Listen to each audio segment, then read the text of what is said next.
बच्चों, आप सब कैसे हैं? उम्मीद करता हूँ आप सभी लोग अच्छे होंगे। जहाँ भी होंगे वहाँ कुशल मंगल होंगे। और मेरी शुभकामनाएं हैं आप सभी के साथ कि इस महामारी के दौर में ईश्वर आप सबको सुरक्षित रखे। आप जहाँ भी रहें वहाँ खुश रहें और घर में बैठ करके आप लोग अपने पढ़ाई को, अपने एजुकेशन को बढ़ाते रहें। यही मेरी शुभकामनाएं हैं आपके सबके साथ और उम्मीद करता हूं कि आप सब लोग इन बातों को मानेंगे। सरकार भी यही कह रही है। तो आइए, आज का जो हमारा टॉपिक है, आज हम बात करने वाले हैं बहुत ही महत्वपूर्ण टॉपिक पर। और उस टॉपिक का जो नाम है, सबसे पहले है असामान्य आणविक द्रव्यमान और दूसरा है वांट हाफ कारक, वांट हाफ फैक्टर। तो इन दोनों टॉपिकों पर हमें बेहतरीन तरीके से बात करना है, अच्छे तरीके से बात करना है और समझना है। उन दोनों को हमें देखना समझना है। तो आइए हम बात करते हैं, प्रारंभ करते हैं। और फिर वही एक पुरानी लाइन, मेरे मुन्ने भूल ना जाना, तू अपना फर्ज निभाना। और फर्ज क्या है? लाइक, सब्सक्राइब एंड शेयर करना ना भूलिए। तो आइए, हरिओम क्लासेस नामक प्यारे प्यारे ब्यूटीफुल से चैनल के माध्यम से आपको हम शुरू करते हैं रसायन विज्ञान पढ़ाना। तो सबसे पहला हम बात करेंगे एबनॉर्मल मॉलिक्यूलर मास, असामान्य आणविक द्रव्यमान की बात करेंगे और यहीं से हम प्रारंभ करते हैं। असामान्य आणविक द्रव्यमान, असामान्य आणविक द्रव्यमान। अगर इंग्लिश में लिखना चाहें तो abnormal molecular mass, abnormal molecular mass, असामान्य आणविक द्रव्यमान। इसको हमें पढ़ना है, समझना है और सीखना है। तो बच्चों, एबनॉर्मल मॉलिक्यूलर मास होता क्या है बच्चों? हम जानते हैं कि कोलिगेटिव प्रॉपर्टी, अणुसंख्य गुणधर्म,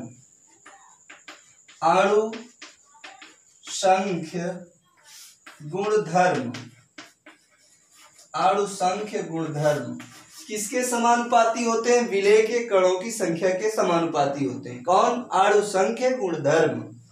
अणुसंख्य गुणधर्म विलेय के कणों की संख्या के समानुपाती होते हैं। तो लिखेंगे विलेय के कणों की संख्या, विलेय के कणों की संख्या के समानुपाती होते हैं अणुसंख्य गुणधर्म। बच्चों, मैं आपको एक लाइन में समझा देता हूं कि असामान्य आणविक द्रव्यमान क्या होता है। असामान्य आणविक द्रव्यमान को बड़े ही सरल शब्दों में समझा रहा हूं, ध्यान से सुनिए। हमने अणुसंख्य गुणधर्मों के आधार पर मॉलिक्यूलर मास को नापा, मॉलिक्यूलर मास को कैलकुलेट किया, मतलब आणविक द्रव्यमान अर्थात मोलर द्रव्यमान। अणुसंख्य गुणधर्मों के आधार पर आणविक द्रव्यमान को मापा, ठीक है, और उसका वास्तविक आणविक द्रव्यमान, समझना ध्यान से, अणुसंख्य गुणधर्मों के आधार पर मापा गया आणविक द्रव्यमान और वास्तविक आणविक द्रव्यमान में कभी कभी भिन्नता हो जाती है। और आणविक द्रव्यमान में आई इस अनियमितता को, आणविक द्रव्यमान में आई इस अनियमितता को हम क्या कहते हैं बच्चों? असामान्य आणविक द्रव्यमान। मतलब अणुसंख्य गुणधर्मों के आधार पर मापा गया आणविक द्रव्यमान और वास्तविक आणविक द्रव्यमान, दोनों के आणविक द्रव्यमान में कुछ न कुछ भिन्नता होती है। आणविक द्रव्यमान में आई इस भिन्नता को ही, आई इस अनियमितता को ही हम क्या कहते हैं? Abnormal molecular mass. Abnormal molecular mass यानी कि असामान्य आणविक द्रव्यमान। लिख लेंगे इस बात को? जी हाँ। अब मैं आगे चलता हूं। अच्छा, असामान्य आणविक द्रव्यमान में ये भिन्नता आती क्यों है? इसके कारक क्या है? परिभाषा आप लोग लिख लेंगे कि नहीं लिख लेंगे? मतलब अणुसंख्य गुणधर्मों के आधार लिख दे रहा हूं, अणुसंख्य गुणधर्मों के आधार पर निकाला गया मोलर द्रव्यमान यानी आणविक द्रव्यमान, मोलर द्रव्यमान और वास्तविक मोलर द्रव्यमान में आई भिन्नता को ही क्या कहते हैं? असामान्य आणविक द्रव्यमान। ठीक है, अब ये असामान्य आणविक द्रव्यमान होता क्यों है? इसके कारक हैं, फैक्टर हैं। तो कारक, फैक्टर असामान्य आणविक द्रव्यमान के जो पहला फैक्टर है बच्चों वो है वियोजन।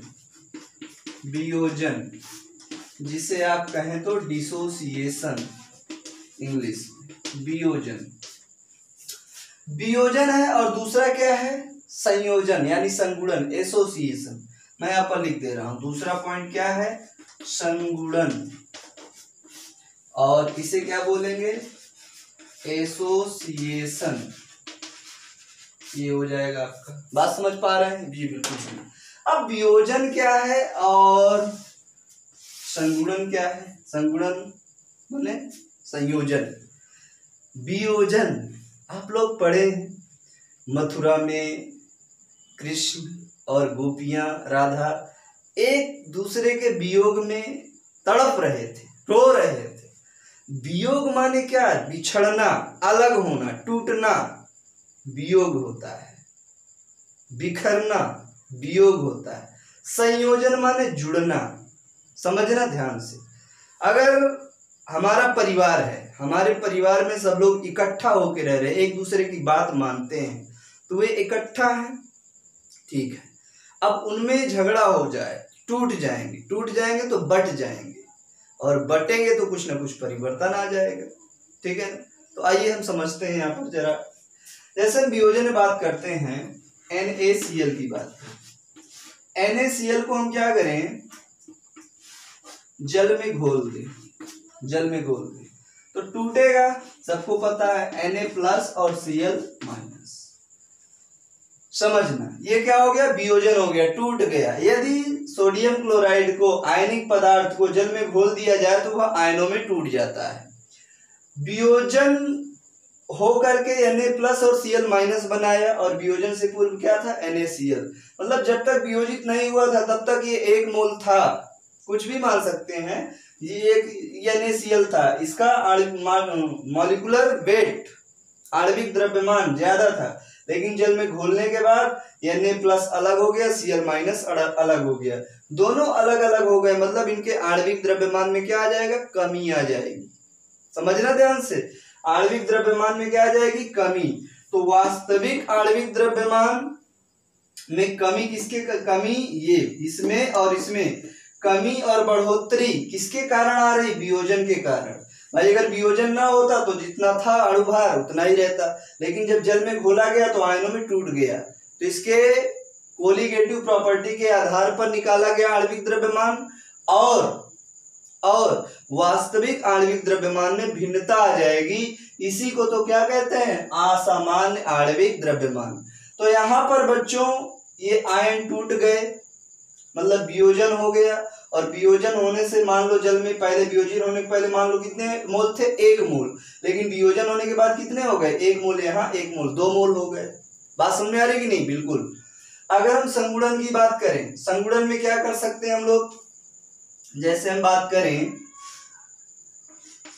CH3COOH, एसिटिक एसिड को हम क्या करें? C6H6, बेंजीन में क्या करें? घोल दें एसिटिक एसिड को।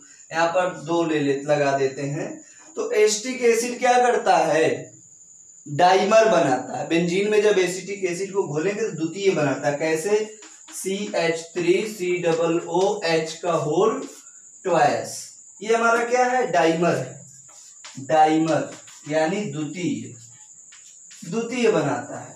3 घोलेंगे तो ट्राइमर बनाएगा, 3 लोग हो जाएंगे, 4 घोलेंगे टेट्रामर, 5 पेंटामर, 6 हेक्सामर, मतलब जितने यहाँ पर लेंगे उतना हमारा बनाता जाएगा। अब ये डाइमर बनाता क्यों है, इसका जरा कारण आप लोग समझ लीजिए। डाइमर क्यों बनाता, मैं यहाँ पर समझा देता हूँ। बाई CH3COOH था, क्या था, CH3C। आप नगे इसको लिख लीजिए, जगह हो जाए तब हम बताएं। लिख लीजिए पहले इसको आप लोग, सब लोग, फिर हम बताते हैं। हाँ बच्चों, मैंने क्या कहा, एसिटिक एसिड CH3COOH को हमने बेंजीन में घोला तो क्या बनाया, डाइमर बनाया, द्वितीय बनाया। इसको क्या बोलते हैं, द्वितीय, डाइमर। अभी मैंने लिखा भी था, फिर मैं लिख दे रहा हूं ताकि आपको समझ में आ जाए। यहाँ कितने लेंगे, 2। नाम क्या है इसका, एसिटिक एसिड या एथेनोइक अम्ल। ये डाइमर कैसे बना रहा है, अगर उस बात को हम देखें तो क्या कर सकते हैं, इसका स्ट्रक्चर बनाओ, CH3COO और OH, और एक हो गया दूसरा, यहां से स्टार्ट करें, CH3COH और यहाँ O। ठीक, ये अत्यधिक क्या होगा, आंशिक ऋणावेश, अत्यधिक ऋणात्मक है, और इस पर आंशिक धनावेश, क्योंकि अत्यधिक धनात्मक है। इस पर क्या होगा, आंशिक ऋणावेश, आंशिक धनावेश, आंशिक ऋणावेश, आंशिक ऋणावेश। तो देखो बेटा, आंशिक धनावेश और आंशिक ऋणावेश के बीच एक प्रकार का बंध बन जाएगा। इस बंध को क्या बोलेंगे, H बॉन्ड। बोलो, ये ऋणावेश, ये धनावेश एक दूसरे को आकर्षित करेंगे, बुलाएंगे। कैसे बुलाएंगे, तू जब जब, बताओ, चलो छोड़ो, तू जब जब मुझको पुकारे मैं दौड़ी आऊं नदिया किनारे, ऐसे बुलाएंगे तो आपस में क्या हो जाएगा, बॉन्डिंग बन जाएगी। और उस बॉन्ड को क्या बोलेंगे, हाइड्रोजन बॉन्ड बोलेंगे। क्या बोलेंगे, हाइड्रोजन बॉन्ड। इसी हाइड्रोजन बॉन्ड के कारण यहाँ पर क्या बनाता है, द्वितीय बनाता है, डाइमर बनाता है। क्या बनाता है, डाइमर। बच्चों, संयोजन से पूर्व एसिटिक एसिड कितने थे, 2 मान लो, 2 मोल थे, और संयोजन के बाद क्या हो गए, 1 हो गए, जुड़ गए ना, 1 हो गए। पूर्व इनके मोलर द्रव्यमान कुछ और थे और बाद में मोलर द्रव्यमान कुछ और हो जाए, क्योंकि यहाँ 2 जुड़ गए ना, तो मोलर द्रव्यमान क्या हो जाएगा, बढ़ जाएगा। समझना ध्यान से। तो इस वजह से संयोजन और वियोजन के द्वारा असामान्य मोलर द्रव्यमान आता है। असामान्य मोलर द्रव्यमान क्या होता है, असामान्य मोलर द्रव्यमान वास्तविक आणविक द्रव्यमान और अणुसंख्य गुणधर्मों के आधार पर मापे गए आणविक द्रव्यमान में कुछ न कुछ अनियमितता होती है, भिन्नता होती है, और उसे ही कहते हैं असामान्य आणविक द्रव्यमान कहते हैं। जी हाँ, अब जरा इसको आप लोग नोट कर लीजिए, फिर हम आपको पढ़ाते हैं वॉन हाफ फैक्टर। नोट कर लीजिए सभी लोग। हाँ तो बच्चों, वॉन हाफ फैक्टर की बात करते हैं, very most important. Van't Hoff factor है ना, इंग्लिश में लिखना चाहें van't Hoff factor, van't Hoff factor बहुत ही महत्वपूर्ण टॉपिक है हमारे लिए, और इसके लिए एक प्यारा सा गाना गा सकते हैं, आए हो मेरी जिंदगी में तुम बहार बन के। किसके लिए, वॉन हाफ गुणांक के लिए। आइए, बहार बन के आया तो इसको पढ़ते हैं, समझते हैं। हाँ तो बच्चों, क्या करेंगे, वॉन हाफ गुणांक। सबसे पहले वॉन हाफ गुणांक को हम क्या कहेंगे कि this is represented by small I. इसे हम स्मॉल आई से प्रदर्शित करते हैं। किसको, वॉन हाफ गुणांक को, गुणक कह सकते, वॉन हाफ गुणक, वॉन हाफ फैक्टर, यानी यहाँ पर आप इंग्लिश शब्द है गुणक कह सकते हो, गुणक, और इंग्लिश में तो फैक्टर है ही, ठीक। वॉन हाफ गुणक स्मॉल आई से प्रदर्शित करते हैं। बच्चों, ये वॉन हाफ गुणक होता क्या है, संयोजन और वियोजन की सीमाओं को निर्धारित करने के लिए वॉन हाफ गुणक बनाया गया या वन हाफ गुणक दिया गया। वन हाफ साइंटिस्ट थे, उन्होंने दिया। फिर से बता दे रहा हूं, संयोजन और वियोजन की सीमाओं का निर्धारण करने के लिए एक कारक का प्रतिपादन हुआ जिसे हम क्या कहते हैं, वांट हाफ गुणक। क्या कहते हैं, वांट हाफ गुणक। बात समझ में आई सभी के? बिल्कुल। वांट हाफ गुणक को किससे प्रदर्शित करते हैं, आई से। वांट हाफ गुणक यानी आई कैसे निकाला जा सकता है, फॉर्मूला देखिए। तो यहां लिखेंगे आई बराबर सामान्य मोलर द्रव्यमान बटे असामान्य मोलर द्रव्यमान। सामान्य मोलर द्रव्यमान, मोलर द्रव्यमान अर्थात आणविक द्रव्यमान, बटे असामान्य मोलर द्रव्यमान। सामान्य मोलर द्रव्यमान बटे असामान्य मोलर द्रव्यमान, ये हो सकता है। या इसी को हम दूसरी भाषा में कहना चाहें तो अवलोकित अणुसंख्य गुणधर्म, अपरिकलित अणुसंख्य गुणधर्म, अवलोकित अणुसंख्य, पूरा लिख देते हैं, अणुसंख्य गुण बटे परिकलित अणुसंख्य गुण। अवलोकित अणुसंख्य गुण बटे परिकलित अणुसंख्य गुणधर्म, ये हो जाएगा। या हम क्या कह सकते हैं, आई निकालने के लिए वियोजन या संयोजन के पश्चात कणों के कुल मोल, ये ज्यादा इंपॉर्टेंट है। वियोजन या संयोजन, यहां पर यह कर लो, या वियोजन या संयोजन के पश्चात विलेय कणों के कुल मोल, विलेय कणों के कुल मोल पूरे का बटे वियोजन या संयोजन से पूर्व विलेय कणों के कुल मोल, विलेय कणों के कुल मोल।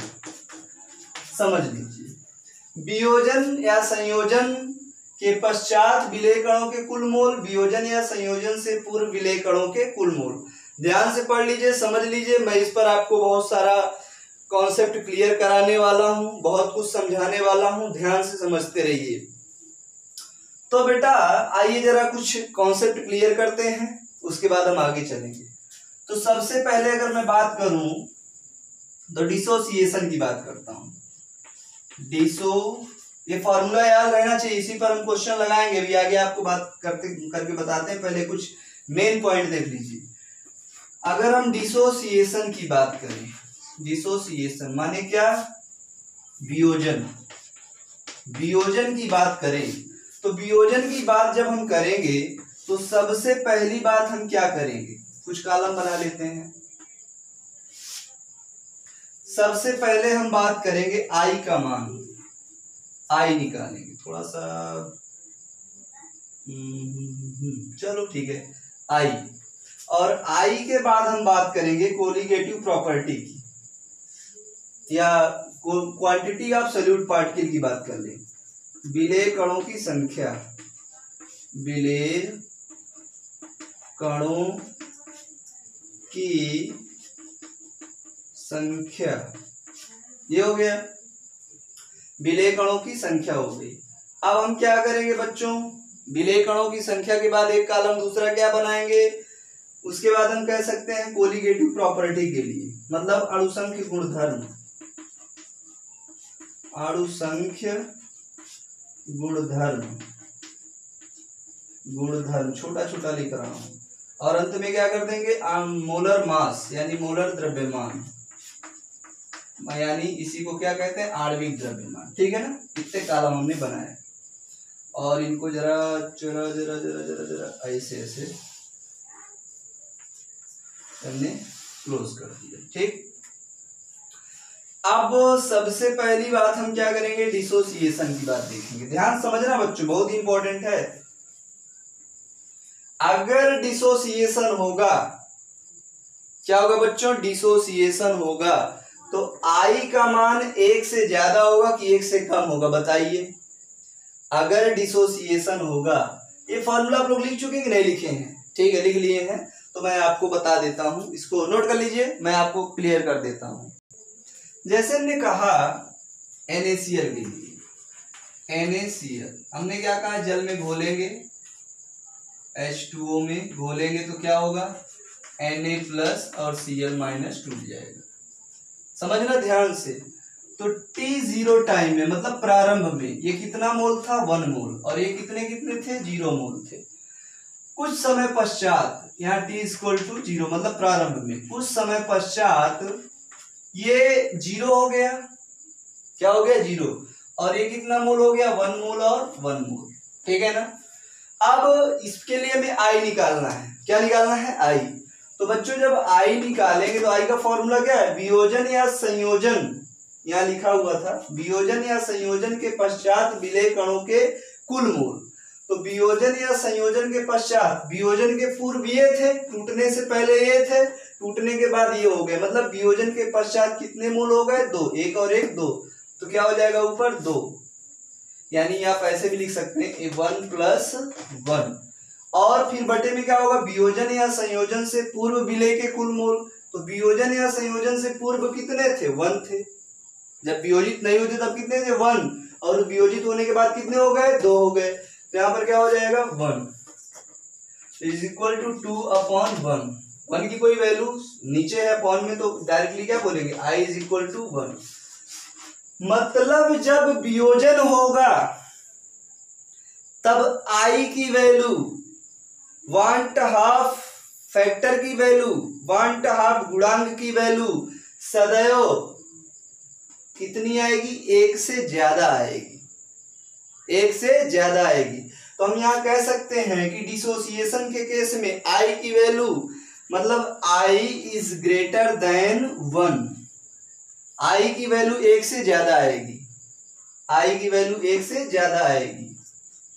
ये 1 है और ये I है, बहुत इंपॉर्टेंट पॉइंट, ध्यान रखिएगा। वियोजन के केस में I की वैल्यू 1 से ज्यादा आएगी। अच्छी बात है। चलिए, विलेय कणों की संख्या बताइए, बढ़ रही कि घट रही है डिसोसिएशन में? भाई पहले 1 मोल थे, टूटने के बाद कितने मोल हो गए, 2, मतलब विलेय कणों के संख्या क्या हो रही है, बढ़ रही है। और शुरू में मैंने भी अभी असामान्य मोलर द्रव्यमान में पहला पॉइंट यही बताया कि विलेय कणों की संख्या डायरेक्टली प्रोपोर्शनल अणुसंख्य गुणधर्म। अगर विलेय कण बढ़ेंगे तो अणुसंख्य गुणधर्म भी बढ़ेगा, क्योंकि विलेय पर ही तो निर्भर होता है। तो ये भी अणुसंख्य गुणधर्म भी क्या होंगे, आपके बढ़ेंगे। अब बताइए मोलर द्रव्यमान में क्या होगा, कमी आएगी, बढ़ोतरी? पहले देखो NaCl का मोलर द्रव्यमान था, अब Na+ अलग, Cl- अलग, मतलब टूट गए। भाई पहले मान लो ये पूरी चाक थी, ठीक ही नहीं थी, लेकिन जब जल में घोला गया तो टूट गई। तो आणविक द्रव्यमान में कुछ ना कुछ तो कमी आएगी। भाई पहले NaCl थे, बाद में क्या हो गए, टूट गए, तो आणविक द्रव्यमान में कुछ ना कुछ कमी आएगी। तो कहेंगे मोलर द्रव्यमान में डिसोसिएशन के केस में क्या आएगी, कमी आएगी। बात समझ पा रहे हैं? जी हाँ, बिल्कुल समझ पाना है। और समझ में ना आए तो 1 बार नहीं, 2 बार 3 बार इस वीडियो को देखिएगा, जब तक पूरा ना समझ में आ जाए तब तक देखिएगा, 1 नहीं 1000 बार देखिएगा। बच्चों अब हम बात करेंगे एसोसिएशन।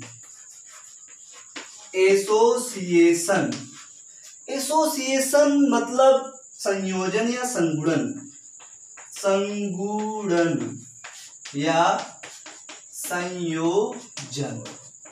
सुनिएगा ध्यान से, अगर डिसोसिएशन में I > 1 था, मतलब I की वैल्यू हमेशा 1 से ज्यादा आएगी, तो डिसोसिएशन में क्या, एसोसिएशन में क्या होगा, I की वैल्यू मतलब 1/2 फैक्टर की वैल्यू हमेशा 1 से कम आएगी, मतलब 1 से कम आएगी, 1/2 फैक्टर की वैल्यू। ऐसा क्यों होता है कि I 1/2 फैक्टर की वैल्यू डिसोसिएशन में नहीं, एसोसिएशन में एक से कम आएगी, क्योंकि जैसे दो लोग थे, इनको किसी में घोला गया, जुड़ के कितने हो गए? एक। हाँ, थे कितने? दो, किसी में घुले और जुड़ के क्या हो गए? एक। दो मिल करके एक बना रहे हैं, मतलब 1/2 फैक्टर में कुछ न कुछ कमी आएगी, कुछ क्या हमेशा एक से कम आएगा, ये ध्यान रखिएगा, 1/2 फैक्टर। अब हम बात करेंगे विलेय कणों की संख्या। तो दो लोग जुड़ के एक हो रहे हैं, विलयन में अलग अलग दो लोग मान लो डाला हमने, 2 चाक डाल दिए, विलयन में गए, पूरे जुड़ गए सुसुरा के। जब दो मिलकर के एक हो गए, कहने का मतलब विलेय कणों की संख्या में क्या होगी? कमी होगी। जब विलेय कणों की संख्या में कमी होगी तो अणुसंघ गुणधर्मों में भी कमी होगी, क्योंकि विलेय कण और अणुसंघ गुणधर्म चोर चोर मौसेरा भाई, चोर चोर मौसेरा भाई, मतलब जैसे ये वैसे ये, अगर इसमें कमी तो इसमें कमी, इसमें बढ़ोतरी तो इसमें विलेय कणों में कमी आएगी तो इसमें भी कमी आएगी। ठीक, अब हम क्या करेंगे? मोलर द्रव्यमान देखेंगे। दो अलग अलग थे, इनका मोलर द्रव्यमान अलग, इसका अलग, लेकिन जब इनको डाला तो एक हो गए, तो मोलर द्रव्यमान बढ़ गया, जुड़ गए तो बढ़ेगा, तो कहेंगे यहाँ पर मोलर द्रव्यमान क्या हो जाएगा बच्चों? बढ़ जाएगा। तो this table is very most important for you. ध्यान से इसको लिख लीजिए, नोट कर लीजिए, समझ लीजिए, और उसके बाद फिर मैं आगे लेके चलता हूं आपको। लिख लीजिए पहले इसको। आइए अब बात करते हैं वियोजन की मात्रा की। वियोजन की मात्रा, वियोजन की मात्रा, इसे क्या बोलते हैं? Degree of dissociation. क्या बोलते हैं बच्चों? Degree of dissociation, degree of dissociation. ये कैसे निकालेंगे? तो पहले आप जानिए डिग्री ऑफ डिसोसिएशन क्या होती है। डिग्री ऑफ डिसोसिएशन क्या होती है? तो कहेंगे अणुओं की कुल संख्या के उस अंश को, अणुओं के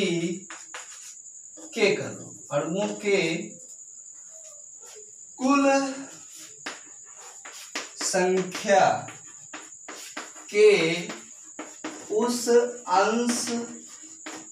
के उस अंश को जो आयनों में वियोजित होता है।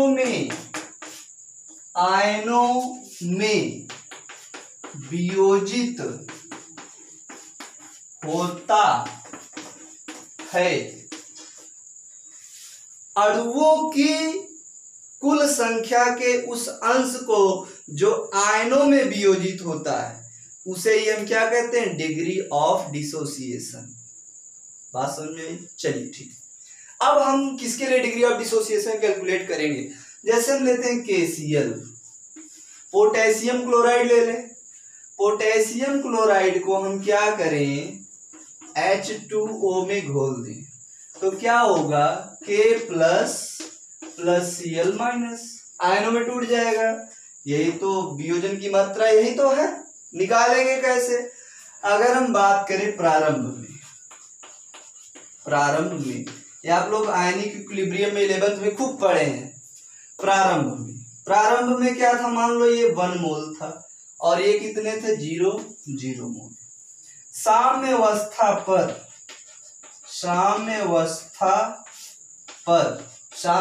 पर क्या हो गया? यहां से कुछ निकला और यहां बढ़ा, तो क्या कहेंगे? 1 माइनस x, और यहाँ क्या हो गया? x ये बना भाई। यहाँ से जो x गया, कुछ मात्रा में x यहाँ बने कि नहीं बने? जी हाँ, बिल्कुल बने। अब इनके लिए हमें क्या निकालना है? I निकालना है। क्या निकालना है? I। तो I निकालने के लिए हम यहाँ फॉर्मूला लिखते हैं। हाँ लिखिए, चलो ये लिखते हैं। I बराबर क्या था? वियोजन या संयोजन के पश्चात विलेय, या पूरा विलेय लिख दें, विलेय के कुल कुल मोल, यही था हमारा। और बटे वियोजन या संयोजन के से पूर्व विलेय के कुल मोल। ये फॉर्मूला था, अभी कुछ देर पहले हम निकाले थे। मतलब सबसे पहले क्या जी, वियोजन या संयोजन के पश्चात विलेय के कुल मोल। तो जब तक वियोजन नहीं हुआ था तब तक ये था, और जब वियोजन हुआ साम्यावस्था पर ये हो गया।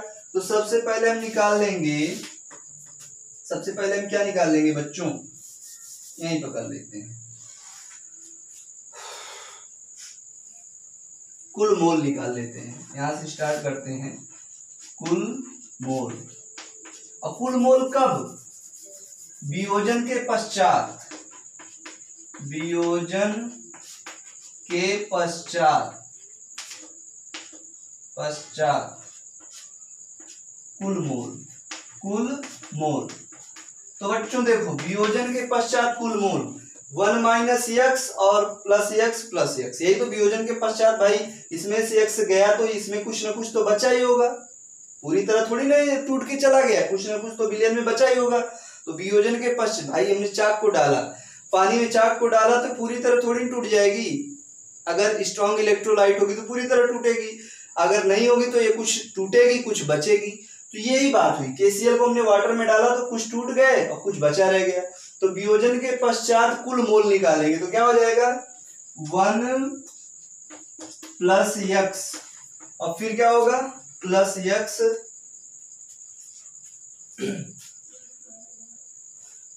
अच्छा ये 1 माइनस एक्स है, प्लस नहीं है, तो क्या बोलेंगे 1 माइनस एक्स, और फिर एक्स प्लस है तो एक्स प्लस और फिर एक्स प्लस। बात समझ लीजिए, कुल मोल का मतलब जोड़ देना है, 1 minus x plus x plus x, 1 minus x plus x plus x.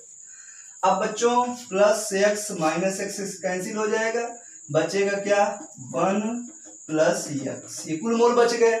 अब हमें अगर आई निकालना है, क्या निकालना है आई, 1 था गुणा वियोजन या संयोजन के पश्चात विलेय के कुल मोल। कितने कुल मोल आ गए 1 प्लस एक्स, तो 1 प्लस एक्स। वियोजन या संयोजन से पूर्व विलेय के कुल मोल कितने, पूर्व प्रारंभ में कितने थे 1, तो क्या हो जाएगा 1 प्लस एक्स अपॉन 1 की कोई वैल्यूएशन है ही नहीं, तो इसको आप लोग निगलेक्ट कर मल्टीप्लाई करके वही हो जाएगा। तो I is equal to 1 plus x, ये आपका फॉर्मूला हो जाएगा। अगर आपको यहां से x निकालना है तो क्या होगा बताइए, I माइनस 1, ये आपका फॉर्मूला। इसका बहुत यूज होगा अभी आगे चल के क्वेश्चनों में, जब हम सवाल लगाएंगे तो बहुत इसका प्रयोग होगा। तो आप इसको ध्यान से लिख लीजिए, समझ लीजिए, उसके बाद मैं आपको आगे पढ़ाता हूं। अभी हम वियोजन की मात्रा की बात किए, अब बात किसकी करेंगे, डिसोसिएशन की मात्रा की बात। तो पहले इसको आइए, अब हम बात करते हैं संगुणन की मात्रा। संगुणन की मात्रा, degree of association, degree of association, संगुणन की मात्रा क्या होती है। तो बच्चों डिग्री ऑफ एसोसिएशन, संगुणन की मात्रा क्या होती है, उसको समझना है, सीखना है और चलना है। तो क्या कहेंगे, विलेय के अणुओं की कुल संख्या के उस अंश को, अणुओं की कुल संख्या के उस अंश को जो संगुणित होता है, अणुओं के कुल संख्या के उस अंश को जो संगुणित होता है उसे ही क्या कहते हैं, संगुणन की मात्रा कहते हैं, संगुणन की मात्रा कहते हैं। अब संगुणन की मात्रा को जरा कैलकुलेट करना है तो हम क्या करेंगे, बेंजोइक एसिड ले लेते हैं इस बार, ठीक है, C6H5COOH, ये क्या है, बेंजोइक एसिड है, बेंजोइक एसिड। इसको हम बेंजीन में घोल दें, C6H6 में घोल दें। तो बेंजोइक एसिड जब बेंजीन में घोला जाता है तो ये भी क्या वो बनाता है, डाइमर, C6H6COOH, मतलब ये दोनों आपस में मल्टीप्लाई होकर जुड़ जाते हैं। कैसे जुड़ते हैं, हाइड्रोजन बॉन्ड के द्वारा, बाई हाइड्रोजन बॉन्ड। मैं बना चुका हूं आपके लिए, और कहो तो फिर बना दूं। डाइमर कैसे बना दूं? चलिए बना देते हैं, फिर बताते हैं। C6H5 सॉरी H5 है ना, H5 और फिर क्या था COOH, इधर से भी होगा C6H5 COH और O। अब H और O के बीच एक आंशिक बंध बनेगा, इसे क्या बोलेंगे? H बॉन्ड, हाइड्रोजन बॉन्ड, और इसी की वजह से डाइमर बना रहा है। बेंजीन में घोलेंगे तो बेंजोइक एसिड क्या बना देगा? डाइमर। तो इतना आप इसको बस नोट कर लीजिए, फिर हम आगे चलते हैं। अब देखना क्या है बच्चों कि प्रारंभ में, कब? प्रारंभ में मान लो ये कितने मोल था? 1 मोल था। ये 2 3 4 मतलब नहीं रहता है, इसको 1 मानते हैं, ठीक है ना। 1 मोल था, और ये कितना रहा होगा? 0 रहा होगा। साम्य अवस्था पर यहां से कुछ गया और जो गया वही वहां बना। तो क्या होगा बच्चों? साम्य अवस्था पर मान लो यहां से x मोल गए, तो x गए तो यही x बना, लेकिन x कितना बन रहा है? x तो ये हो गया, लेकिन बन कितना रहा? 2। तो क्या हो जाएगा? x/2। बोलिए सही बात है? जी हाँ सही बात है। अब हम क्या कहेंगे? I निकालेंगे। I निकालने के लिए क्या कहेंगे? वियोजन या संयोजन के पश्चात कुल मोल बटे वियोजन या संयोजन से पूर्व। तो पूर्व के लिए तो 1 है, लेकिन वियोजन या संयोजन के पश्चात तो यहां लिख लेंगे, जरा निकाल लेंगे। वियोजन के पश्चात कुल मोल, इसको जरा ऐसे करें। अब यहां लिखिए वियोजन के पश्चात कुल मोल, वियोजन के पश्चात कुल मोल कैसे निकालेंगे बच्चों? 1 - x प्लस ये तो ये हो गए, और फिर क्या हो जाएगा? x/2 यानी x/2। इसको आप लोग सॉल्व कर लेंगे तो ये क्या आ जाएगा आपका? 1 - x/2। 1 - x/2 आ जाएगा कि नहीं आ जाएगा? हाँ बिल्कुल आ जाएगा, 1 - x/2 आ जाएगा आपका। अब हम क्या कह सकते हैं? I वियोजन या संयोजन के पश्चात विलेय के कुल मोल। तो वियोजन या संयोजन के पश्चात विलेय के कुल मोल कितने आ गए? 1 - x/2। और वियोजन या संयोजन के पूर्व कितने थे? 1 थे, तो यहाँ पर क्या लगा देंगे? 1। भाई I का फॉर्मूला मैं लिखा चुका हूं, वियोजन या संयोजन के पश्चात विलेय के कुल मोल, वियोजन या संयोजन से पूर्व विलेय के कुल मोल। 1 का मल्टीप्लाई हो जाएगा तो क्या हो जाएगा? कुछ नहीं, I बराबर क्या आ जाएगा? 1 - x/2। यही तो हो जाएगा I का फॉर्मूला। आगे इसको सॉल्व कर लेंगे, आंसर आ जाएगा हमारा।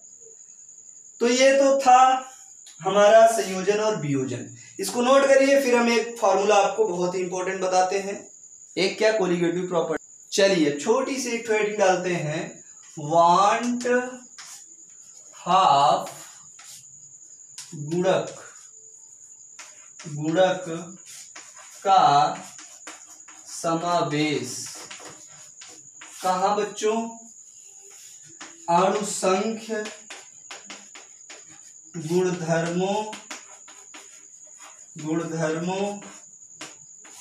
की समीकरणों में। वांट हाफ गुणांक का समावेश अणुसंख्य गुणधर्मों में क्या कैसे करेंगे? तो सबसे पहले हमने क्या पढ़ा था? कोलिगेटिव प्रॉपर्टी बताइए। वाष्प दाब का आपेक्षिक अवनमन कैसे था? P0A - PA divided by P0A is equal to क्या था? XB था। बोलिए था। अब यहां पर हम वांट हाफ गुणक का समावेश करेंगे तो मल्टीप्लाइड बाई क्या कर देंगे? I। विलेय के कणों की जो मोल फ्रैक्शन होगा वो किसके गुणित कर देंगे? I माने वांट हाफ कारक। ये एक फॉर्मूला बन जाएगा। दूसरा हमने क्या पढ़ा था? अगर आपको दूसरा याद हो तो दूसरा हमने पढ़ा था क्वथनांक का उन्नयन, और क्वथनांक के उन्नयन में मैंने क्या कहा था? Delta TB is equal to Kb into m, मोललता के समानुपाती, या पढ़े कोलिगेटिव प्रॉपर्टी देख लीजिए, क्वथनांक का उन्नयन मोललता के समानुपाती होता है। ठीक, अब हम क्या कहेंगे, यहां पर भी हम मल्टीप्लाइड बाई क्या कर देंगे, आई कर देंगे ना, ये एक्स चाहे तो हटा ही दो, आई यहां से भी चाहो तो डायरेक्ट आई कर लो, इंटू करके ज्यादा बेटर पड़ेगा। तीसरे में क्या करेंगे, तीसरे में हम क्या करेंगे, तीसरा क्या था, डेल्टा टी एफ था, delta T F is equal to K F into M, I का समावेश तो यहाँ आई का मल्टीप्लाई हो जाएगा, आई का मल्टीप्लाई। चौथा क्या था, पाई इज इक्वल टू पराशर दा, pi is equal to C R T. अब यहाँ क्या करना है, आई का समावेश तो आई हो जाएगा, बाकी सी को आप चेंज कर लेंगे, सी क्या एन बी बाई वी हो जाएगा, वो सारी वैल्यूज आप निकाल सकते हैं। यहाँ अगर चाहें तो आप सी को थोड़ा फाइंड कर ले, पाई इज इक्वल टू क्या हो सकता है, pi is equal to N B by B, क्योंकि सी क्या है, मोलर कंसंट्रेशन है, मोलर सांद्रता है, R T into i, B इधर ले आइए तो pi B is equal to N B, n B कैसे, वेट अपॉन मॉलिक्यूलर वेट, तो W B by n B R T into i, अब यही हो जाए लो, तो चाहे ये कर लो चाहे ये कर लो, सारी बातें सही है। तो 1.5 कारक का आई में समावेश। अच्छा सुनिएगा ध्यान से, जब 1.5 कारक कब किसकी वैल्यू ली जाएगी, तो जब वियोजन या संयोजन ना हो, सुनिएगा ध्यान से, नोट, जब वियोजन या संयोजन ना हो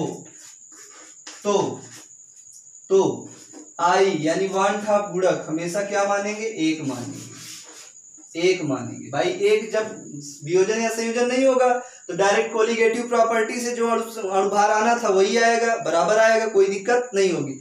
लेकिन दिक्कत कब आती है, जब वियोजन या संयोजन होता है तब आणविक द्रव्यमान में भिन्नता आ जाती है, तब के लिए हमें अलग कॉन्सेप्ट अपनाना पड़ेगा, संयोजन है तो अलग, वियोजन है तो अलग। लेकिन जब संयोजन वियोजन नहीं होगा तो उस समय हमेशा आई की वैल्यू कितनी मानेंगे, 1, भाई 1 का मल्टीप्लाई करेंगे तो कोई फर्क नहीं पड़ने वाला, इसीलिए हम आई की वैल्यू क्या मानेंगे, 1, कब, जब संयोजन या वियोजन नहीं होगा तब।